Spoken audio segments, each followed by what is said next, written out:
Hello everyone, welcome to আমার YouTube channel, Facebook, Instagram. তো আজকে কথা হচ্ছে যে আমাদের মাঠে ধান কাটার জমিতে একটা ট্র্যাক্টর বসে গেছে।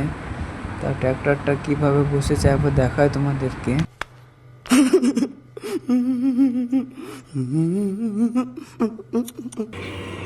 আর হ্যাঁ, ট্র্যাক্টরটা বসে গেছে, ট্র্যাক্টরটা উঠতে পারে নাই। তা ওই যে ধান কাটা মেশিনটা দেখলেন, ওটাই আমাদের ধান কাটা মেশিন, ওটা তুলে দেবে ট্র্যাক্টরটাকে। তা ট্র্যাক্টরটা লোডিং গাড়ি ছিল না, আনলোডিং গাড়ি।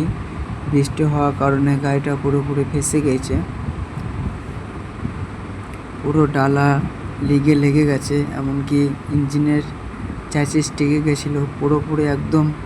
না সরছিল গাড়িটা, না নড়ছিল, কিচ্ছু কাজ হচ্ছিল না। ওই কারণে আমরা ডেকে নিই ধান কাটা। 20 minutes later. অলরেডি আমাদের ট্র্যাক্টরের সাথে ধান কাটা মেশিনে টোচেন বাঁধা হয়ে যায়। টোচেন বাঁধার পরে গাড়ি স্টার্ট দিয়ে দেয়, ট্র্যাক্টর দুজনে সমেত গাড়ি স্টার্ট দিয়ে দেয়। গাড়ি স্টার্ট দেওয়ার পরে কি হাল হয় আপনারা দেখুন একবার।